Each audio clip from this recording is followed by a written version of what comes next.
Si me acompañan en el libro de Lucas, en el Evangelio de Lucas, nos vamos al capítulo 24.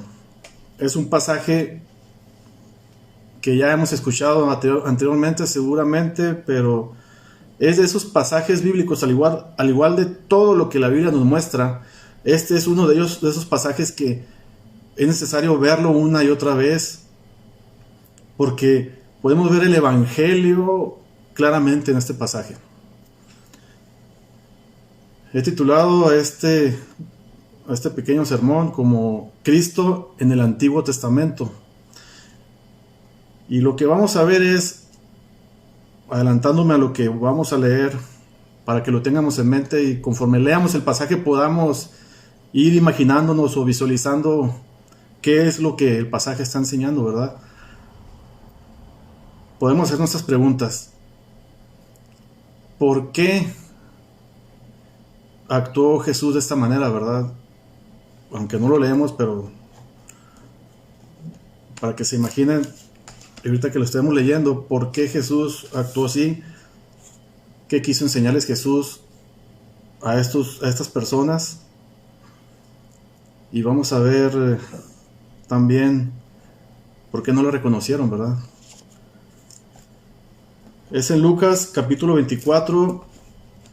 Vamos a iniciar en el versículo 13. Vamos a leer hasta el versículo 31, hermanos. Dice la palabra del Señor. Dice: He aquí, dos de ellos iban el mismo día a una aldea llamada Emaús, que estaba a 60 estadios de Jerusalén. E iban hablando entre sí de todas aquellas cosas que habían acontecido. Sucedió que mientras hablaban y discutían entre sí, Jesús mismo se acercó y caminaba con ellos. Mas los ojos de ellos estaban velados para que no le conociesen. Versículo 17. Y les dijo: ¿Qué pláticas son estas que tenéis entre vosotros mientras camináis? ¿Y por qué estáis así tristes? Respondiendo uno de ellos, que se llamaba Cleofas, le dijo: ¿Eres tú el único forastero en Jerusalén que no has sabido de las cosas que en ella han acontecido en estos días? Entonces él les dijo: ¿Qué cosas? Y ellos le dijeron: de Jesús Nazareno, que fue varón profeta, poderoso en obra y en palabra delante de Dios y de todo el pueblo. Y como le entregaron los principales sacerdotes, nuestros gobernantes, a sentencia de muerte, y le crucificaron, pero nosotros esperábamos que él era el que había de redimir a Israel. Y ahora, además de todo esto, hoy es el tercer día que esto ha acontecido. Aunque también nos han asombrado unas mujeres de entre nosotros, las que antes del día fueron al sepulcro. Y como no hallaron su cuerpo, vinieron diciendo que también habían visto visión de ángeles, quienes dijeron que él vive.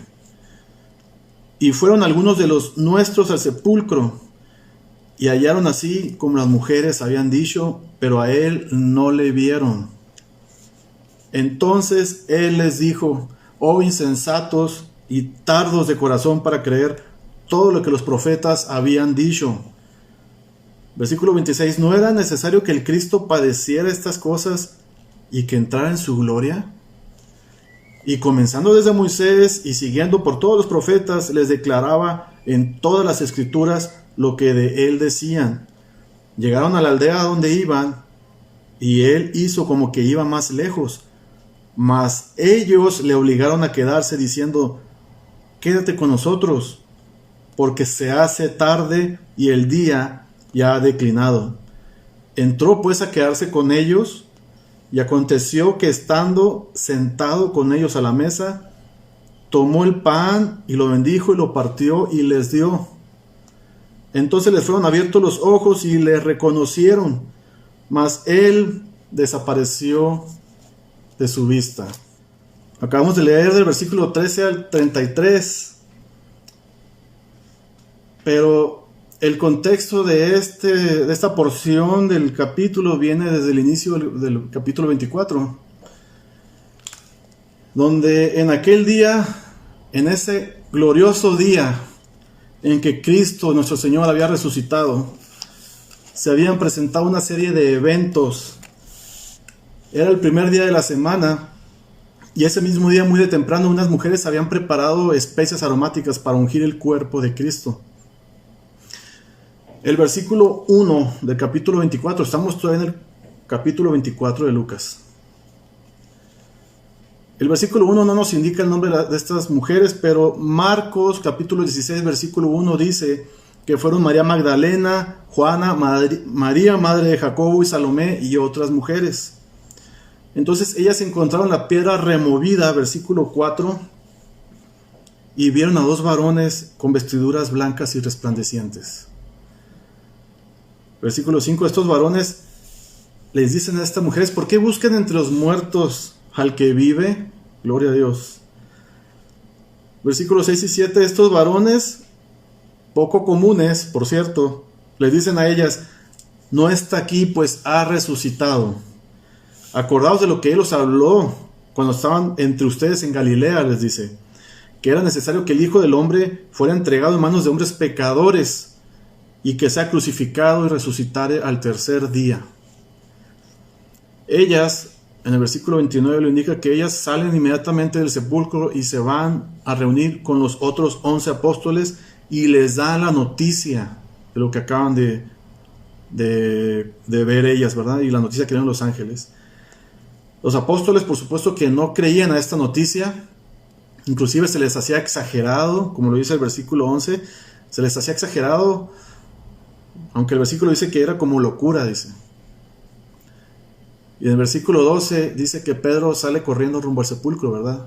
Ese Pedro impulsivo que siempre actuaba y después pensaba, salió corriendo rumbo al sepulcro y quedó maravillado de lo sucedido, que no estaba el cuerpo. Esto ya nos adentra a nuestro pasaje en el versículo 13, que ya lo leímos. Dice que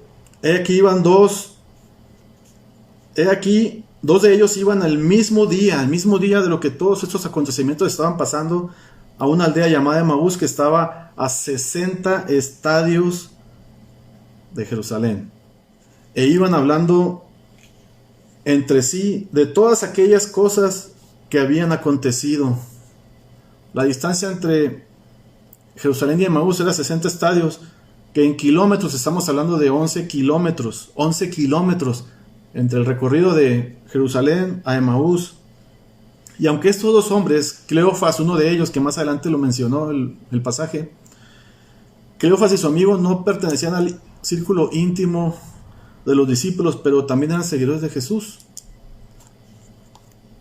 Estos dos hombres iban, como lo dice el versículo 13 y 14, iban abatidos, dice. Iban decepcionados, abatidos, dolidos por lo que acababa de pasar.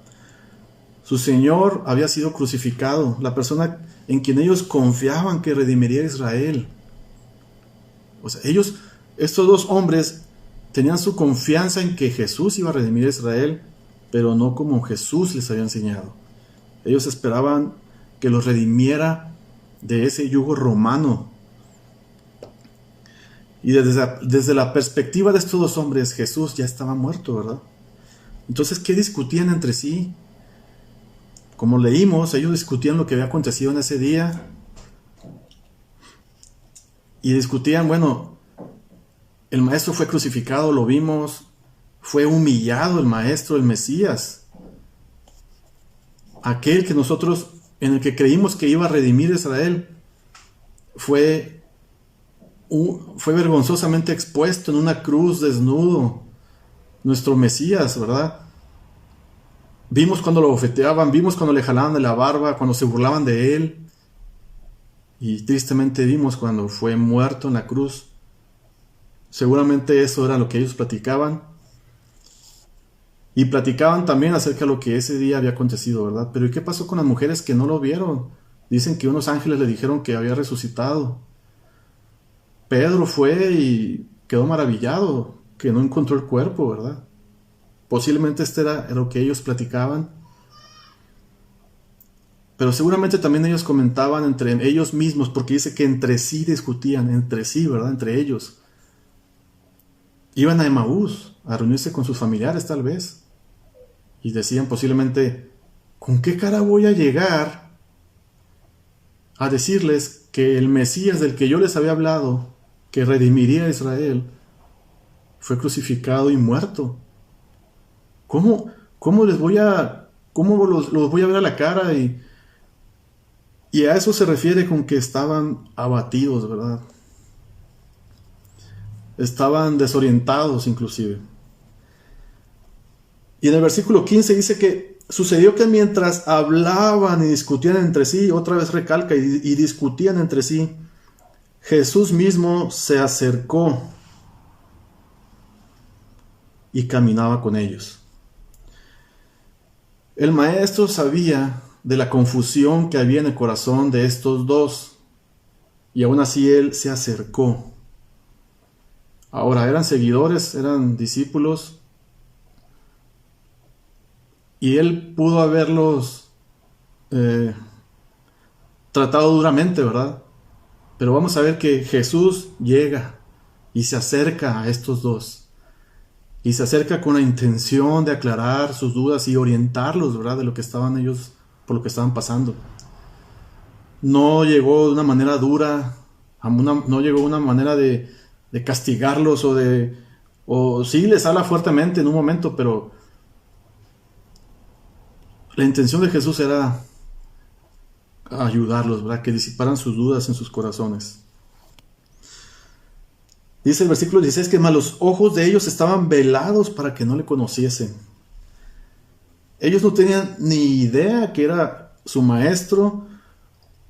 Tanto tiempo que habían convivido con Jesús y no le reconocieron. Inclusivamente, aunque dice aquí que sus ojos estaban velados, obviamente entendemos que espiritualmente estaban velados porque ni la voz reconocieron estos dos, ¿verdad? No pudieron reconocer a su maestro, pero no es un misterio por qué no lo reconocieron.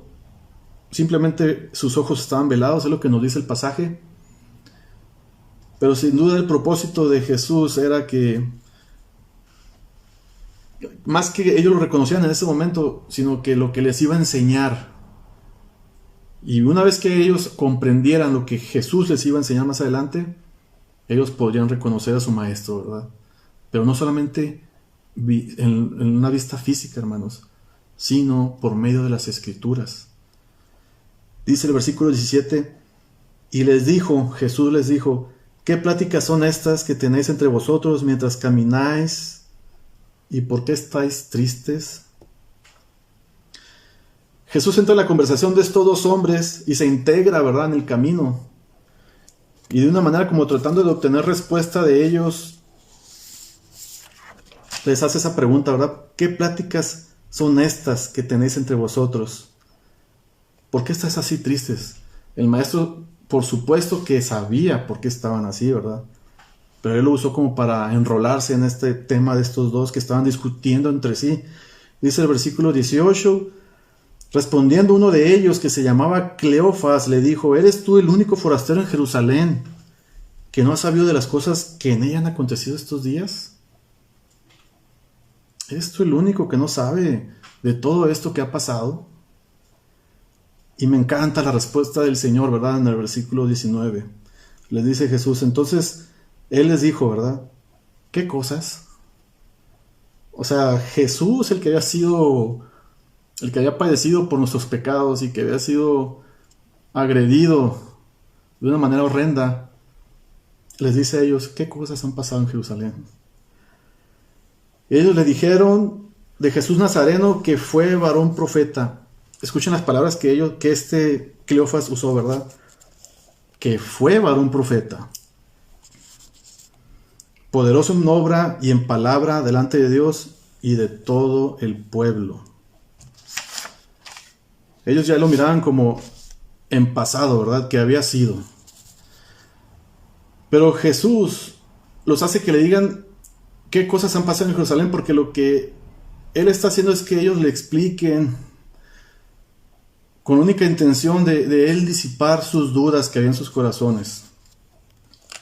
La intención de Jesús, adentrando en ellos, como acabo de decir, era disipar sus dudas, porque Él, Jesús, el Maestro, estaba a punto de darles un estudio bíblico acerca de Él mismo. Jesús estaba adentrándose con estos dos para llevarlos, ¿verdad? Para hablar con ellos y dejarlos hasta donde Él los quería dejar, y no me refiero a Emaús, sino dejarlos en un estatus de comprendimiento y entendimiento de las Escrituras, lo que en ese momento ellos no tenían, ¿verdad? Jesús fue el que se acercó a estos dos. Él, ¿cómo apareció simplemente a unos metros de ellos y llega y ya estaba platicando con ellos? Porque Él tuvo la iniciativa. Así es como trabaja Jesús. Dios es la forma en como obra para con nosotros, ¿verdad? Él es el que se acerca a la vida del que está perdido en sus delitos y pecados. Él es el que se acerca a nuestra vida cuando estamos confundidos. Jesús se acercó a Zaqueo, ¿se acuerdan que ya lo hemos visto?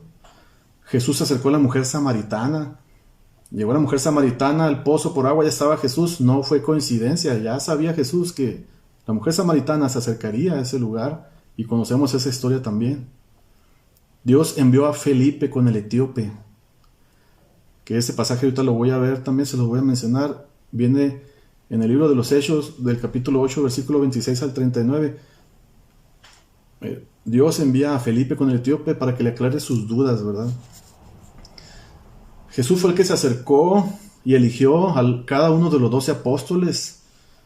Entonces no es casualidad. Nosotros no fuimos los que tuvimos la iniciativa de acercarnos a los pies de Cristo, hermanos.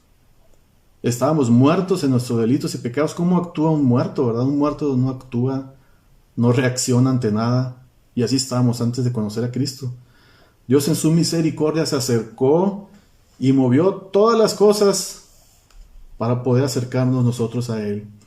Y Él hace todo esto, hermanos, porque está interesado en nosotros, en que vengamos al arrepentimiento de nuestros pecados y hacernos partícipe de su gloria. Si alguien está escuchando este mensaje y no se ha rendido a los pies de Cristo, no es una casualidad que tú estés escuchando no solamente el mensaje de hoy, sino el mensaje de los domingos. No es una casualidad, hermano. Dios te mueve todas las cosas para que llegue a tu vida la palabra de Dios, con el único propósito de que puedas convencerte de tu condición de pecado por medio del Espíritu Santo y puedas rendirte a los pies de Cristo, pedir perdón, ¿verdad? No es una coincidencia. Y todo esto para hacerte partícipe de su gloria, porque si no llegas tú a los pies de Cristo escuchando la palabra de vida, cuando estés ante la presencia de Dios, no vas a tener ninguna excusa.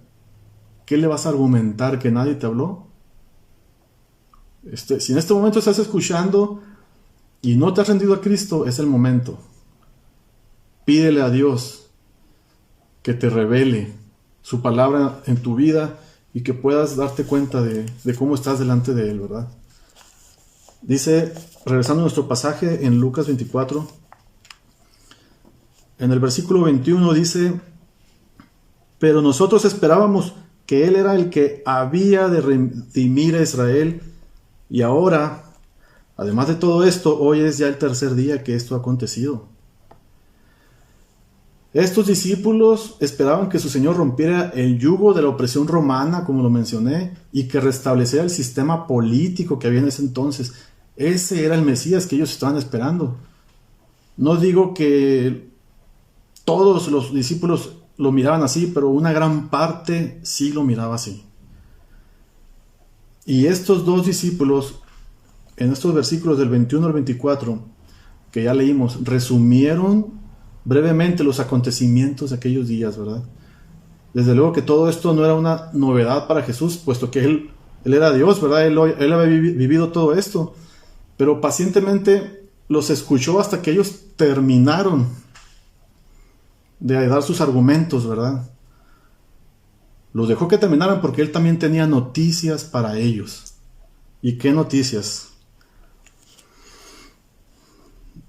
Brincándonos ya al versículo 25, del 25 al 27, yo le he titulado a estos versículos Jesús predicando de Jesús. Y vamos a ver por qué, ¿verdad? Dice el versículo 25, entonces él les dijo, oh insensatos y tardos de corazón para creer todo lo que los profetas han dicho. Versículo 26, ¿no era necesario que el Cristo padeciera estas cosas y que entrara en su gloria? Y comenzando desde Moisés y siguiendo por todos los profetas, les declaraba en todas las escrituras, lo que de él decían. Aquí vemos en el versículo 25 que Jesús les dice, ¿por qué son lentos para entender o para aprender? Observa, les dice Jesús de alguna manera, observen todo lo que los profetas han hablado.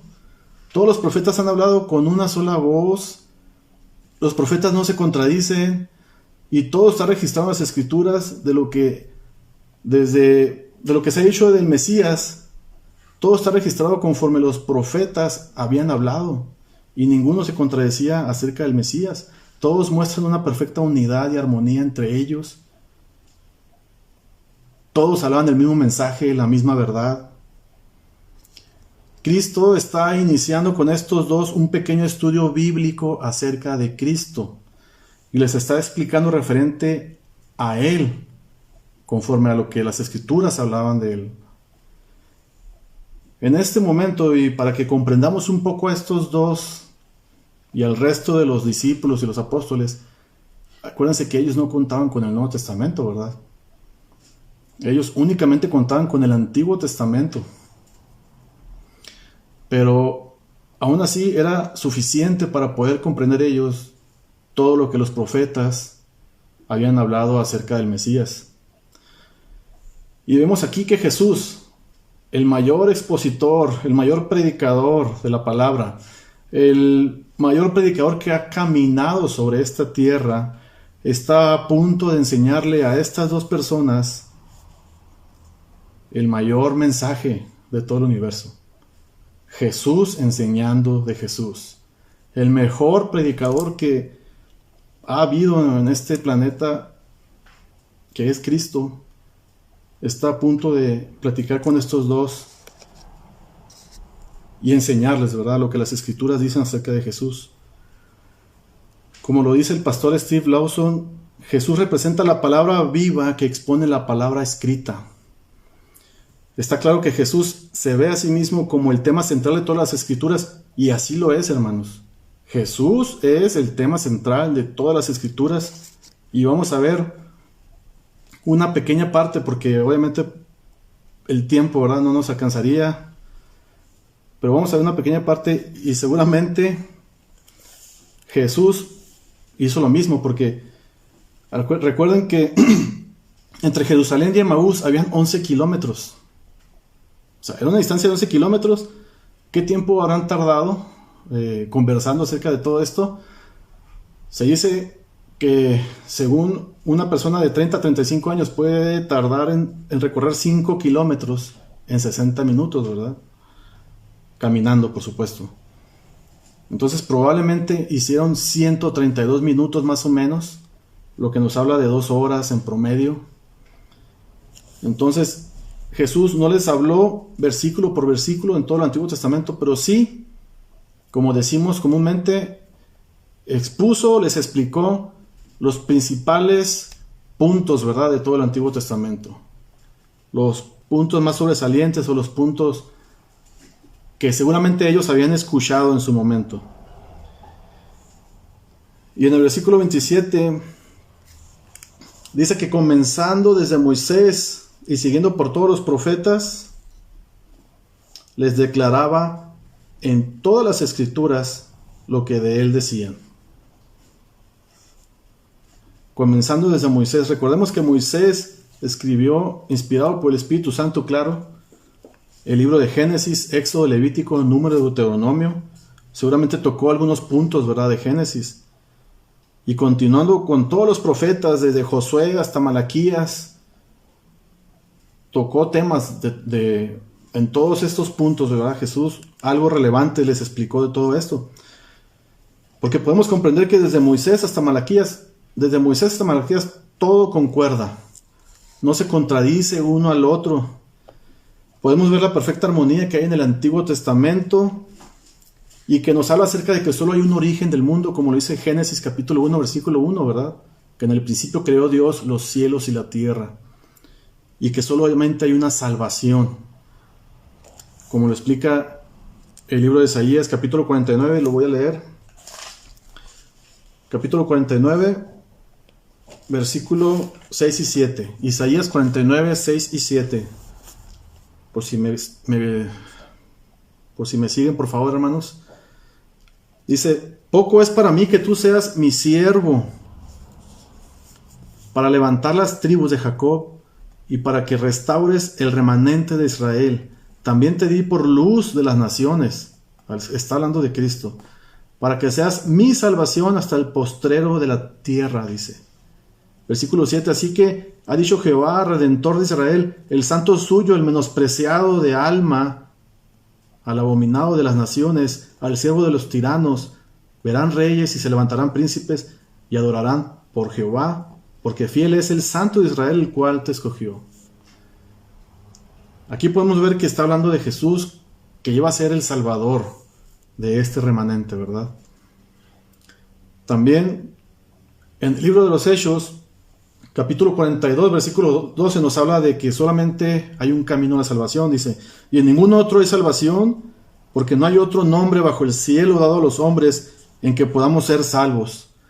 Esta salvación es solamente por gracia, solamente por fe, solamente por Cristo, hermanos. No hay otro camino para llegar al Padre.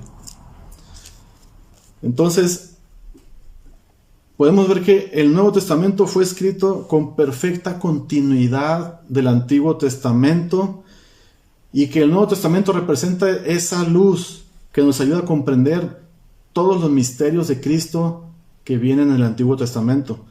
Como lo mencionó Pedro en su primera carta, primera de Pedro, capítulo 1, versículo 10 y 11, dice: los profetas profetizaron de la gracia destinada a vosotros, inquirieron y diligentemente indagaron acerca de esta salvación, escudriñando qué persona y qué tiempo indicaba el Espíritu de Cristo que estaba en ellos, el cual anunciaba de antemano los sufrimientos de Cristo y las glorias que vendrían tras ellos. Versículo 12. A esto se les reveló que no para sí mismos, sino para nosotros administraban las cosas que ahora os son anunciadas, por lo que os han predicado el Evangelio por el Espíritu Santo enviado del cielo, cosas en las cuales anhelan mirar los ángeles. Los profetas en ese entonces que profetizaban acerca del Mesías en el Antiguo Testamento eran incapaces de entender sus propios escritos porque carecían de la luz que ahora nos muestra, ¿verdad? O la luz que ahora tenemos por medio del Nuevo Testamento.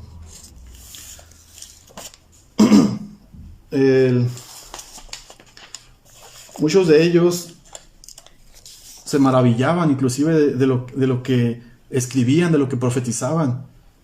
Sabían de un Mesías, pero no sabían a detalle como en el Nuevo Testamento nos lo revela. Y cuando aquí en el versículo 27, regresando a nuestro pasaje de Lucas 24, que comenzó desde Moisés y siguiendo con todos los profetas, les declaraba todas las cosas que en las Escrituras hablaban de él, Cristo les está explicando que el tema principal en todo el Antiguo Testamento es la persona y la obra de Cristo. Él empieza a explicarles desde Moisés que todo está encaminado a Cristo. Él les está explicando algo que inclusive ya les había explicado cuando todavía estaba entre ellos, ¿verdad? Y en el Evangelio de Juan, capítulo 5, versículo 39, él lo mencionó. En Juan 5:39, él dijo: escudriñad las Escrituras, porque a vosotros os parece que en ellas tenéis la vida eterna, dice. Y ellas son las que dan testimonio de mí. la Biblia testificando de Cristo. En otras palabras, todo el mensaje de la Biblia es un dedo apuntando a Cristo. Todo el mensaje del Antiguo Testamento y del mensaje del Nuevo Testamento apunta para Cristo. La Biblia es cristocéntrica, ¿verdad? Y Pablo lo menciona en sus cartas también. También Pedro y Juan en sus cartas son cristocéntricas. Y Pablo lo explica también en la primera carta a los Corintios, capítulo 1, versículo 23. Pero nosotros predicamos a Cristo crucificado. Para los judíos ciertamente tropezadero, dice, y para los gentiles locura. El tema central de Pablo en sus cartas es Cristo.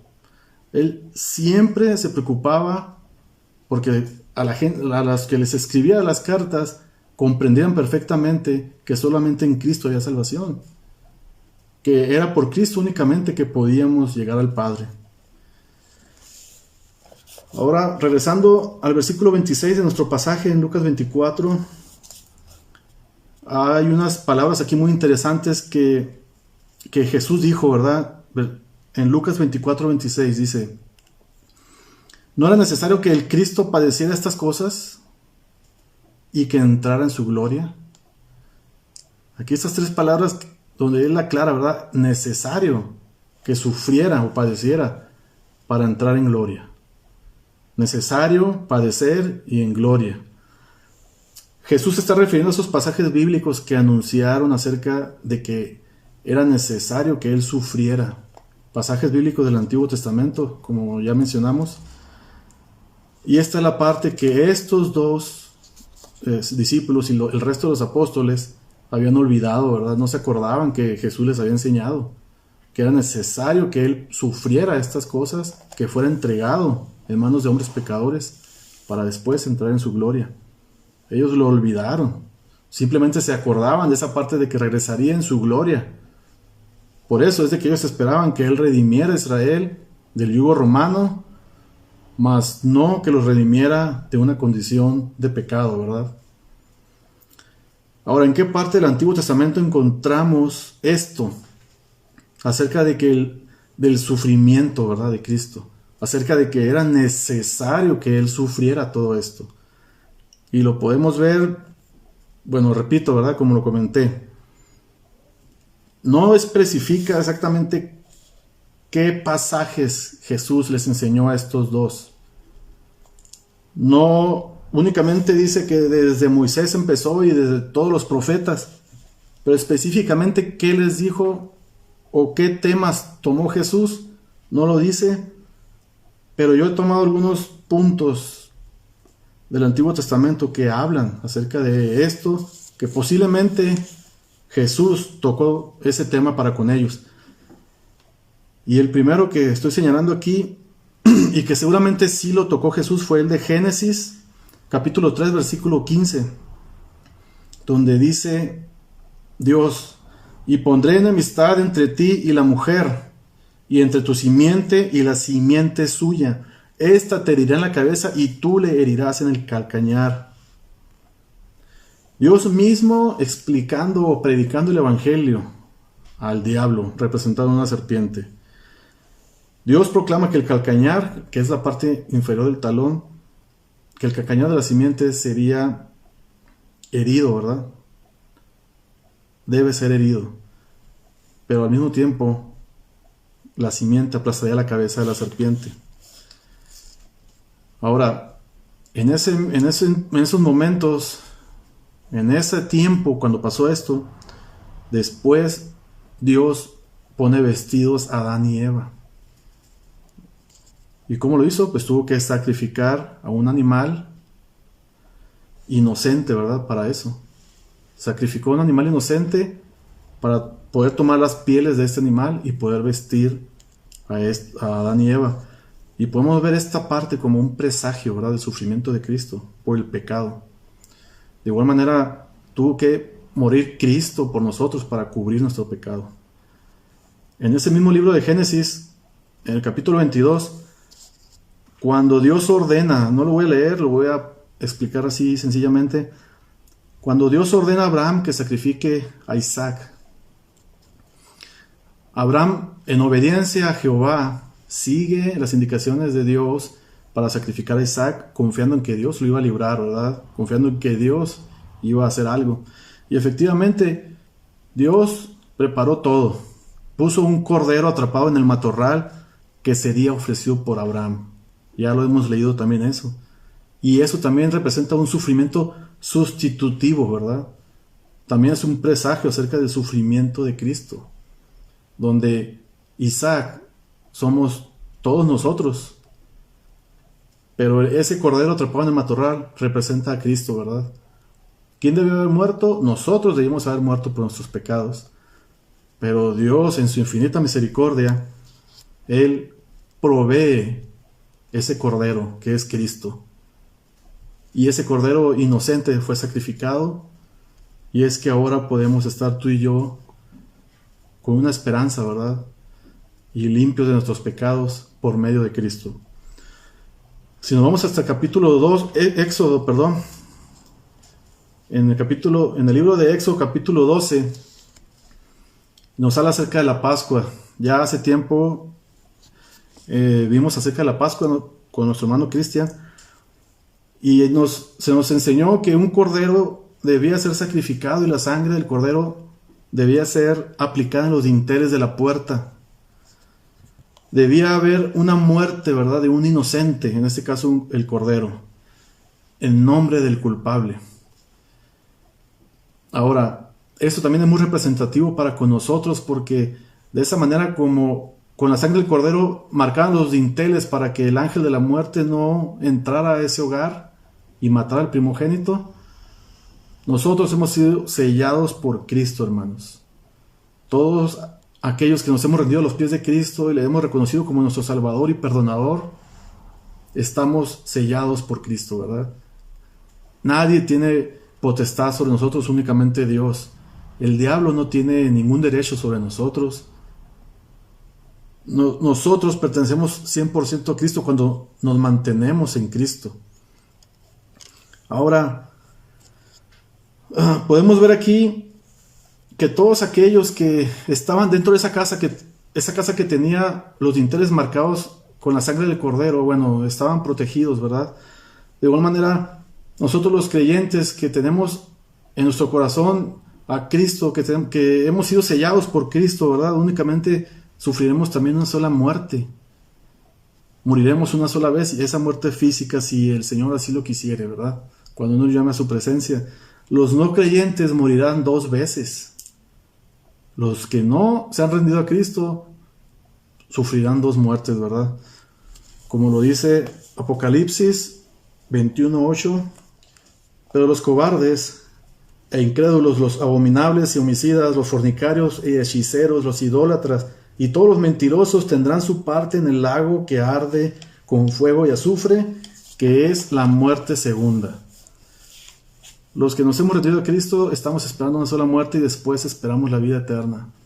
Los que no se han rendido a Cristo están esperando la muerte física, pero también la muerte eterna. Otro punto que seguramente Cristo ha de haber tocado con estos 2 discípulos cuando iba rumbo al camino de Maús es la serpiente de bronce, que viene explicado en el libro de Números, capítulo 21, versículo 8 al 9, en donde representa la obra redentora de Cristo, ¿verdad? La obra redentora de Cristo mostrada por medio de la serpiente de bronce. Esta serpiente que fue levantada por Moisés, ordenado por Dios, fue una serpiente de bronce que Moisés levantó para que todo aquel que fuera mordido por la serpiente, el veneno mortal de esta serpiente no afectara a la persona y muriera. De igual manera, esta gente fue salvada de morir por ese veneno. Y es una representación de Cristo, porque al igual como la serpiente fue levantada por Moisés como el líder religioso de ese pueblo de Israel, Cristo fue levantado también en una cruz por los líderes religiosos de Jerusalén, también de Israel, ¿verdad? Con la gran diferencia de que Cristo nos salva de una muerte eterna. y nos hace partícipes de su gloria, ¿verdad? Sufrió, sí, tuvo que sufrir y fue tratado de lo peor. Y en el Antiguo Testamento hay muchos pasajes que nos hablan acerca de cómo fue tratado, ¿verdad? Al morir en la cruz, Él fue hecho maldición por causa de nosotros. No que Él fuera maldito, hermanos. A causa de nosotros Él fue hecho maldición. Como lo dice el libro de Deuteronomio, versículo 23, capítulo 21, versículo 23. Dice que no dejaréis que su cuerpo pase la noche sobre el madero. Sin falta lo enterrarás el mismo día. Porque maldito por Dios es el colgado, y no contaminarás tu tierra que Jehová tu Dios te da por heredad. Jesús fue hecho maldición por nosotros, por amor del Padre, por amor hacia nosotros, por medio del Padre. Y esto mismo lo explicó Pablo en su carta a los Gálatas, en capítulo 3, versículo 13. Cristo nos redimió de la maldición de la ley, hecho por nosotros maldición, porque está escrito: maldito todo aquel que es colgado de un madero. Y podríamos seguir viendo más pasajes y más pasajes acerca de por qué Él sufrió, por qué tuvo que morir así. Pero también nos habla acerca de por qué, sería traicionado. Cada evento que Jesús tuvo que enfrentar en ese momento que Él estuvo sufriendo por nosotros, desde que fue entregado, desde que fue traicionado, todo quedó registrado en el Antiguo Testamento. Y Él vino hace casi 2000 años, vino y cumplió todo lo que las profecías decían acerca de Él. Fue entregado, fue traicionado, y también esto viene en el libro de Salmos, capítulo 41, versículo 9.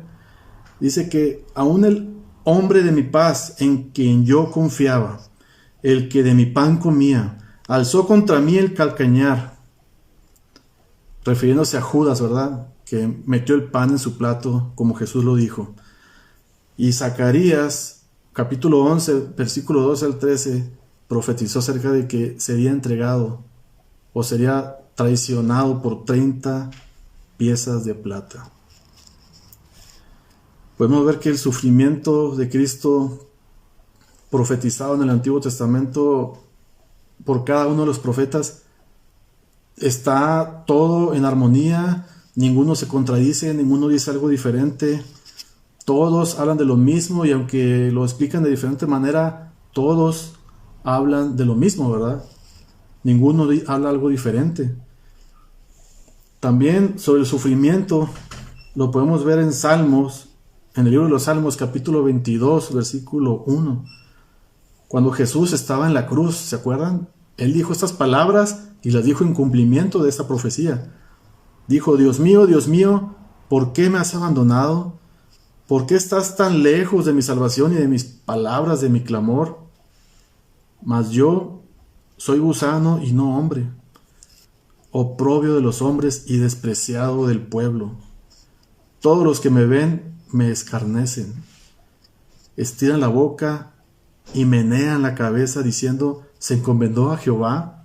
Líbrele él, sálvele, puesto que en él se complacía. Estiraban la boca y meneaban la cabeza, se estaban burlando de Cristo, hermanos, cuando estaba Él en la cruz.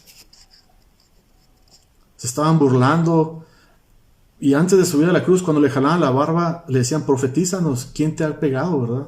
Lo bofeteaban y le decían: profetiza, ¿quién te ha pegado?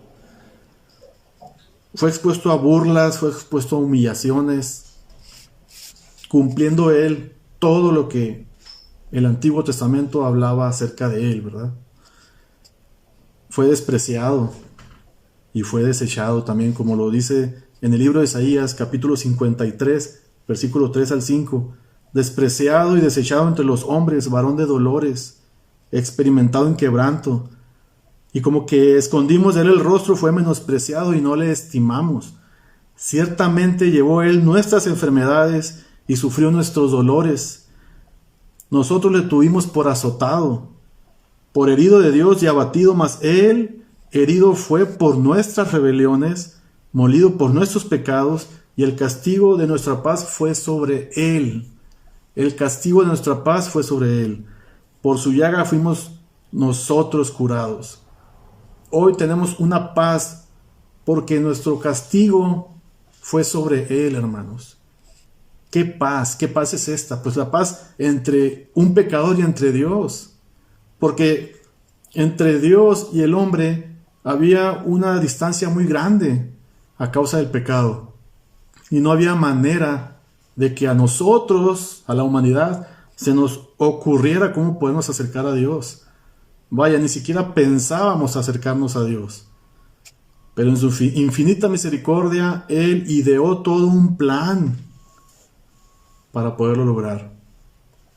Él desde el Génesis ideó un plan para enviar un Salvador y poder acercarnos, darnos un medio para poder acercarnos a Él y tener paz. Esta es la paz que habla aquí, ¿verdad? No estar en contra de nuestro Dios, de nuestro Creador, sino que estar en unidad con Él por medio de Cristo. Ya no somos pecadores, ya no vivimos en pecado. Ya no está ese pecado, esa mancha encima de nosotros, sino que Cristo nos la quitó. Y por eso es que podemos acercarnos a Dios, porque Él ve a Cristo en nuestras vidas, no hay otra manera. Y toda la Biblia, todo el Antiguo Testamento, porque Jesús está con estos dos, hablándoles pasajes del Antiguo Testamento, todo es encaminado a Dios, a Jesús, perdón. Bueno, Jesús es Dios, pero Él les está explicando que todo está encaminado a Jesús. Hay libros como, por ejemplo, el libro de Ruth, que hace tiempo lo vimos. Podríamos decir, ¿y qué me enseña a mí esto de Cristo, verdad? Pues mucho, porque ese libro está después de Jueces y antes de Samuel, porque representa un vínculo muy importante en la cadena de genealogía para que Jesús, el Salvador, pudiera venir a esta tierra, ¿verdad? Ruth se casa con Boaz y Boaz esta relación viene a formar parte de esa cadena genealógica por donde descendió Jesús en el vientre de una mujer, ¿verdad? Más aparte de que nos muestra también cómo Boaz hizo la función de redentor, ¿verdad? Ante Ruth. Pero no me quiero desviar mucho de esto, pero cada libro nos habla acerca de Cristo. Y debemos, para comprender los pasajes que hay en la Biblia, tenemos que visualizarlos de esa manera. Que Cristo está involucrado en cada pasaje o en cada libro. Ahora, está claro que el mensaje del Antiguo Testamento era que el Mesías vendría, pero al venir, Él tendría que sufrir rechazo y tendría que sufrir una muerte horrenda. Que tenía que ser abatido, tenía que morir para después entrar en su gloria. Y también, ¿dónde podemos ver esto? Que Él entraría en su gloria, pero primeramente tenía que sufrir. En el mismo libro de Isaías, capítulo 53, versículo 10 al 12. Dice que con todo eso Jehová quiso quebrantarlo, sujetándolo a padecimiento. Cuando haya puesto en su vida expiación por el pecado, verá linaje y vivirá por largos días. Y la voluntad de Jehová será en su mano prosperada, dice. Verá el fruto de la aflicción de su alma y quedará satisfecho. Por su conocimiento justificará mi siervo justo a muchos, que ese es el fruto de la aflicción de Cristo, ¿verdad? Y llevará las iniquidades de ellos. Por tanto, yo le daré parte con los grandes y con los fuertes repartirá despojos. Por cuanto derramó su vida hasta la muerte y fue condenado con los pecadores, habiendo él llevado el pecado de muchos y orado por los transgresores. Cristo tenía que sufrir como un medio, ¿verdad?, para poder entrar en su gloria. Y Él entró en su gloria y está ahora sentado a la diestra del Padre. Y esta parte de que Él tuvo que sufrir, tuvo que morir por nosotros y estar sentado ahora a la diestra del Padre. Me acuerdo que el pastor Sugel Michelin lo explicó en un sermón hace tiempo. Y perdón por el ejemplo, que a lo mejor no tiene mucho que ver, pero dice, como esa ama de casa, dice que durante el día tuvo que trabajar haciendo de comer, tuvo que ayudarles a los niños. Llega al final del día, cuando ya los niños se van a dormir, y la ama de casa se sienta, ¿verdad?, a descansar y dice, ok, ya quedó, ya quedó este día, ¿verdad? De alguna manera Cristo hizo todo lo que Él hizo, ¿verdad? Sufrió por nuestros pecados con la intención de poderse sentar a la diestra del Padre y decir, bueno, ya quedó hecho. Ahora sí, es esperar, ¿verdad? Y esperar a que Él venga por nosotros. Regresando a nuestro pasaje del capítulo 24 de Lucas, en el versículo 26, les explicaba Él que era necesario que el Cristo padeciera todas estas cosas para entrar en su gloria, como lo mencioné ahorita. Era necesario. Y esta parte no lo comprendían los discípulos. ¿Por qué tenía que sufrir Cristo, verdad? Ahora, ellos habían leído todos esos pasajes del Antiguo Testamento, y Él también, Jesús, les había enseñado que Él tenía que sufrir para padecer todo esto para después entrar en su gloria, pero no lo comprendieron cuando Él fue crucificado. Y me gusta, y lo voy a leer como lo dijo el pastor Sugel Michelén en su libro De parte de Dios y delante de Dios. Dice que Jesús no tuvo que forzar o espiritualizar los textos bíblicos para demostrarles a estos discípulos que todo el Antiguo Testamento habla de Él. Él solo Jesús interpretó las Escrituras de acuerdo a su verdadero significado. ¿Y qué sucedió cuando los discípulos lo comprendieron? Sus corazones comenzaron a arder, como lo dice el versículo 32 de nuestro pasaje. Sus ojos fueron abiertos para que reconocieran a Jesús cuando partió el pan, en el versículo 31. El velo les fue removido cuando comprendieron las Escrituras. Entonces, y solo entonces, ellos pudieron reconocer a Jesús, ¿verdad? Hay un pasaje que habla algo parecido y lo voy a leer rápido. Es en el libro de Hechos, capítulo 8, 26 al 39. Bueno, no lo voy a leer todo. Habla acerca de Felipe cuando es enviado con el etíope. Dice el versículo 26. Un ángel del Señor habló a Felipe diciendo, levántate y ve hacia el sur por el camino que desciende de Jerusalén a Gaza, el cual es desierto. Entonces él se levantó y se fue, y sucedió que un etíope, eunuco funcionario de Candace, reina de los etíopes, el que estaba sobre todos los tesoros y había venido a Jerusalén para adorar, volvía sentado en su carro y leyendo al profeta Isaías. Entonces Felipe lo aborda, ¿verdad? Y luego le dice, Felipe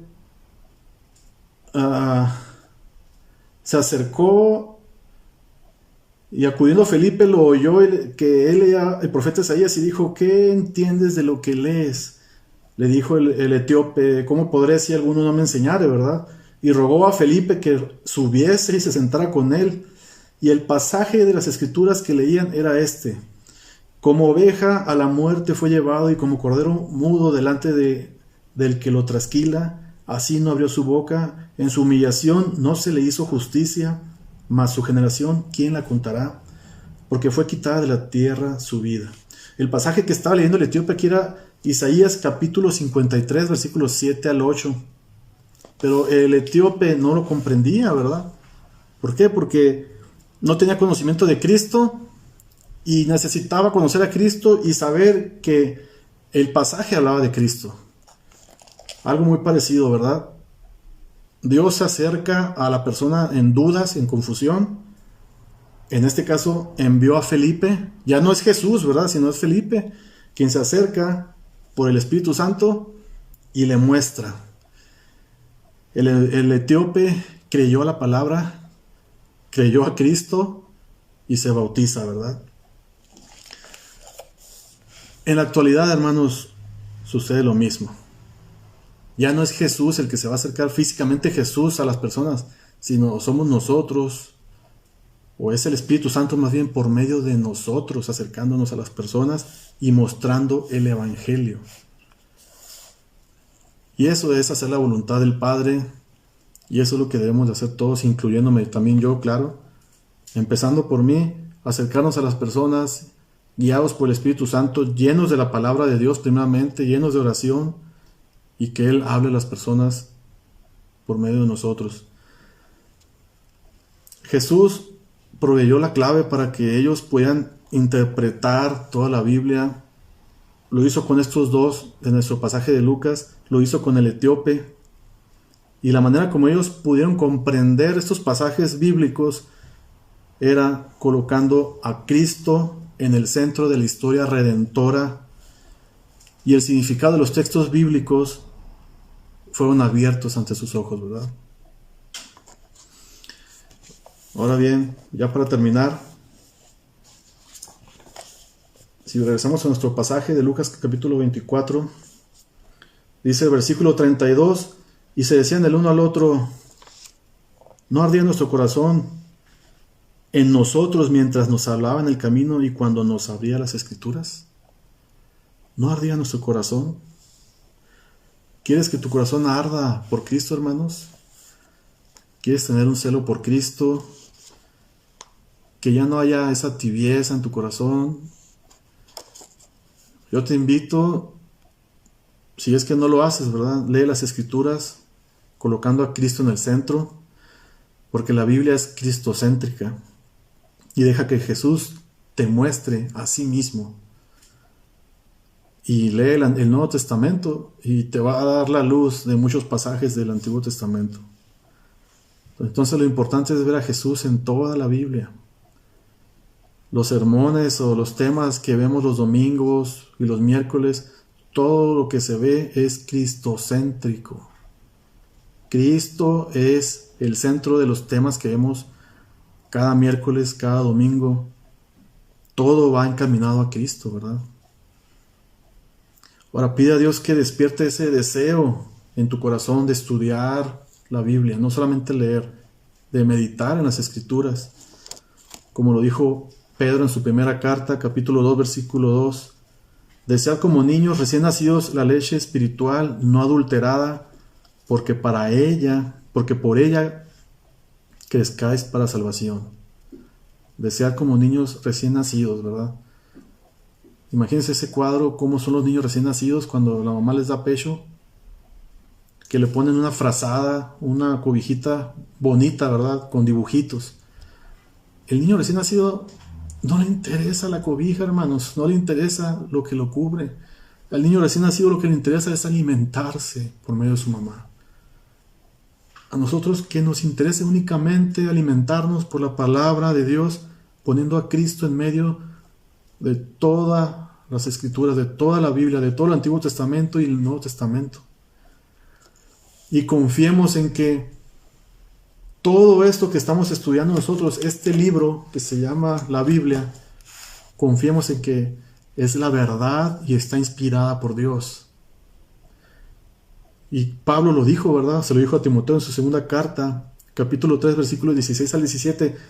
Toda la Escritura es inspirada por Dios y útil para enseñar, para redarguir, para corregir, para instruir en justicia. Versículo 17, a fin de que el hombre de Dios sea perfecto, enteramente preparado para toda buena obra. Confiemos en que la palabra de Dios es inspirada por Él mismo. Confiemos en ello y aferrémonos a las Escrituras. Vengan los tiempos que vengan, confiemos en Cristo. Hay una anécdota que no me acuerdo qué pastor lo escuché hace tiempo en República Dominicana. Una niña de 8 años estaba en la escuela y la maestra en clase de biología dijo: es ridículo pensar, como dice la Biblia, dice, que un pez muy grande tragó a un hombre. Eso es ridículo, dijo. Eso no puede pasar, dice, la tráquea de una ballena no está diseñada para objetos grandes. Y lo levantó la mano la niña, ¿verdad? De un hogar cristiano, seguramente dice la niña: maestra, el hombre se llamaba Jonás, le dice. Y voltea a la maestra y le dice: ¿y sabe qué, maestra? La Biblia dice que un pez muy grande se tragó a Jonás. Y si la Biblia dijera, maestra, que Jonás se tragó el pez grande, también lo creería, le dice. Entonces, perdón por el ejemplo, hermanos, pero debemos de confiar ciegamente en las Escrituras porque es inspirado por Dios. Debemos de confiar en que así como vino Cristo, cuando vino hace 2000 años y murió por nuestros pecados, así como Él vino y murió cumpliendo todo lo que las profecías y el Antiguo Testamento hablan de Él un día va a regresar por nosotros. ¿Cómo nos va a encontrar? Ya sea que nos llame a su presencia o venga y nos toque ver cuando vengan las nubes, ¿verdad? La Biblia no cambia. Una vez me dejó sin palabras una persona que le leí un pasaje de la Biblia explicándole acerca de los atributos de un obispo que debe tener, y esta persona cristiana me dijo, es que la Biblia fue escrita en otro tiempo, me dice. La verdad yo ya no le dije nada porque no esperaba esa respuesta, pero la Biblia es la misma ayer, hoy y siempre, ¿verdad? La palabra de Dios no cambia. Él es el mismo. Y Él va a cumplir todo lo que Él ha prometido, porque Él no se arrepiente. Este es el tema, hermanos, que les he traído. Confiemos en Dios, confiemos en Cristo por medio de las Escrituras y adentrémonos a las Escrituras, que este año que está por comenzar, si Él permitiera que entramos este año, pues que uno de nuestros retos sea meternos más a estudiar las Escrituras, en verdad estudiar, empezando, ¿verdad?, por el que habla. Estudiar más a fondo, adentrarnos. Y no solamente aprender, sino también ser hacedores de su palabra.